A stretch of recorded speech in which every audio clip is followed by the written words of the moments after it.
Victor's going to share his comment and then toss the ball. We'll take about 3 or 4. So something that she wrote good?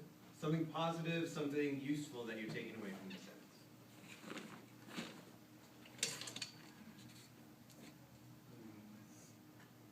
Didn't you write it in your notebook? Yeah. What did you put? No, I mean your comment. Did you put your comment in there? All right, why don't you toss the ball to somebody else who's ready? I put, she made it seem like a book. What, can you say more about that? What do you mean when you say she made it seem Like like where a it book? says, I remember, like the whole thing, it said, like if it's a sentence from a book, it says, I remember throwing my head back in that thing with small that came from the bottom of my heart. Like if she's like Yeah. poor orphan that like dies. But yeah, like I agree, like it's so good. It jumped out at me as like I could have seen this in a book. That's how good that sentence was. All right, will you toss the ball To anyone? to anyone? Although I saw that Sochi had a good comment. She might want to share. It's Sochi. Sochi. I'm so Sochi. I'm give it to you. Watch. Quickly now. Oscar. The good thing about these sentences is that it shows a lot of detail. Okay, can you point out a detail to us? Like when she said that she throws her head back. Yeah. So we get that physical action, right? What I love about this sentence is that you are able to get a visual of what is going on. So can we get one more comment? And then we'll move on. Nice catch. Just a comment. Mhm.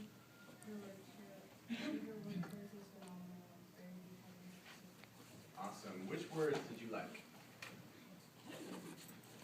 And it says, small lab cooking from the bottom of my heart. Yeah. A small laugh that came from the bottom of my heart. Really cool. Really cool. All right. Let's go. Let's take a look at our aims and agenda. If I could please have Jenny V read the aims and Jenny R the agenda. Writers will be able to correctly identify and definite pronoun or singular or plural. Students and writers will be able to correctly match the number singular or plural of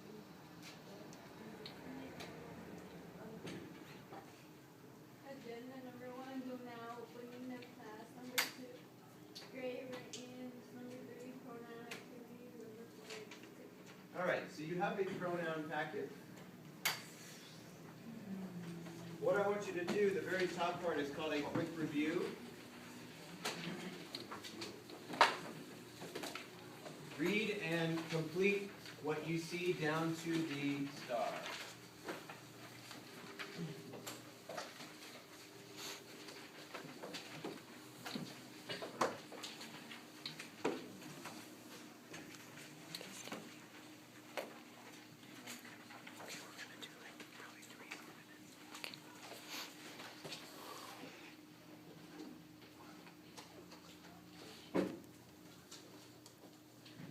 So from here to here, make sure you complete what you need to do for number 2.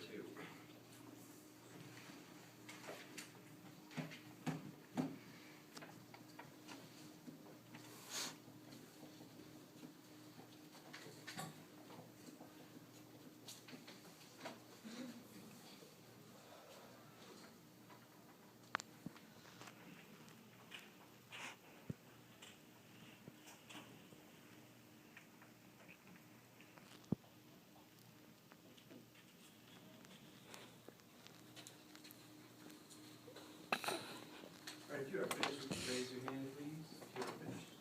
Irving, would you come up and underline the pronoun and circle the scene for number 2?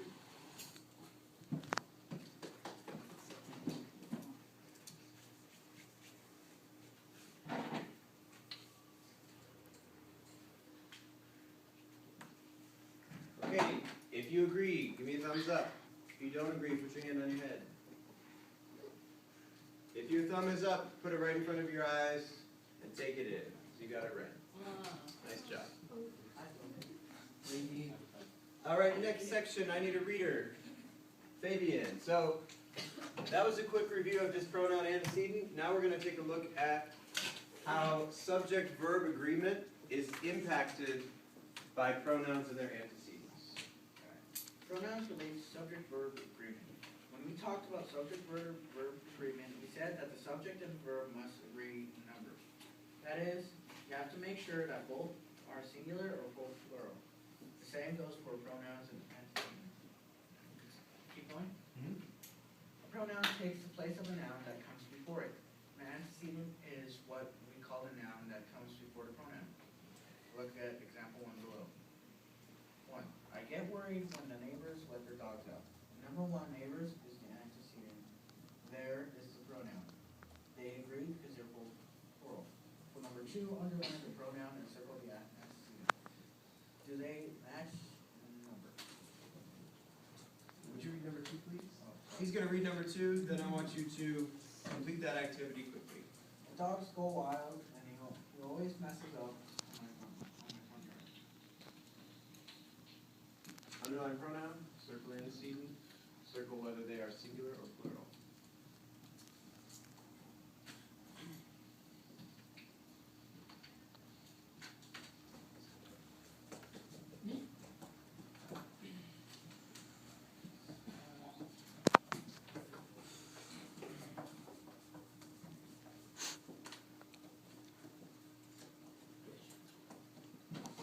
Like, just explain.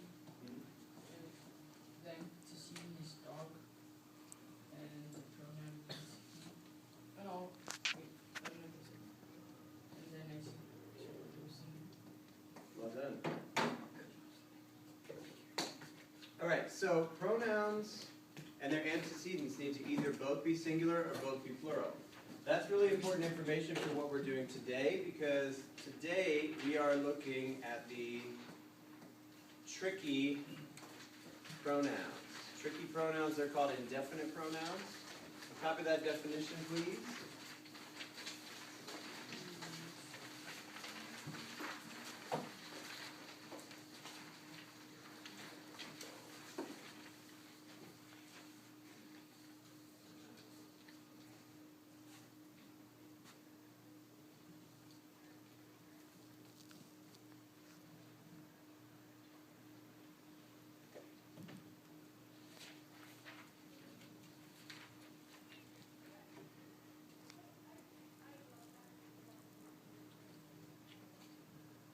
And then I want you to look at this list.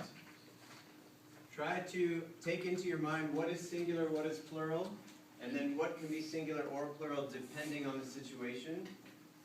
In a second, we're going to play a quick game that's going to require you to have memorized this information. So study it quickly. What do you want us to say? Just all? This box right here. The whole thing. All right, 10 more seconds to look at it, and then what I need you to do in 5, 4, 3, 2, and 1 is turn your packet back to the front page so you cannot see that box.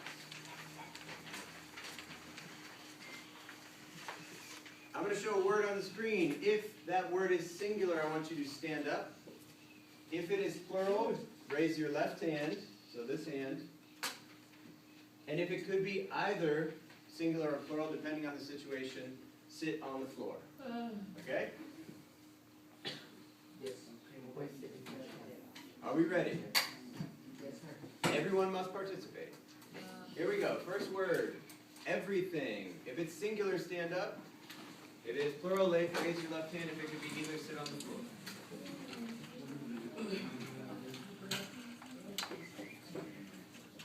If you are standing up, pat yourself on the back as you are correct, and have a seat. Next word. Most. Most. If it's singular, stand up. Plural, raise your left hand. If it could be either, sit on the floor.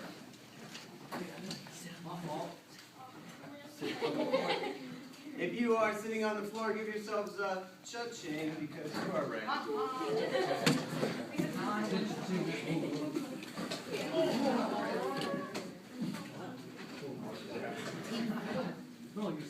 Next word. Many.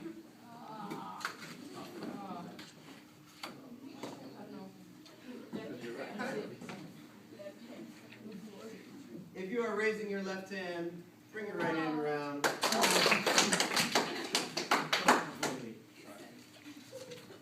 Anybody?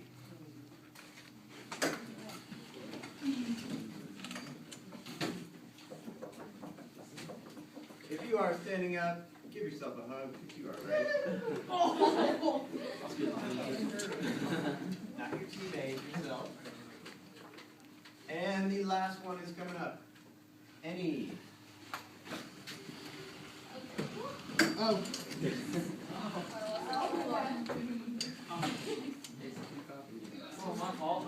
If you are on the floor, give yourselves a cha-ching if you are right. And now turn your papers, head back to your seats. And turn to page 2.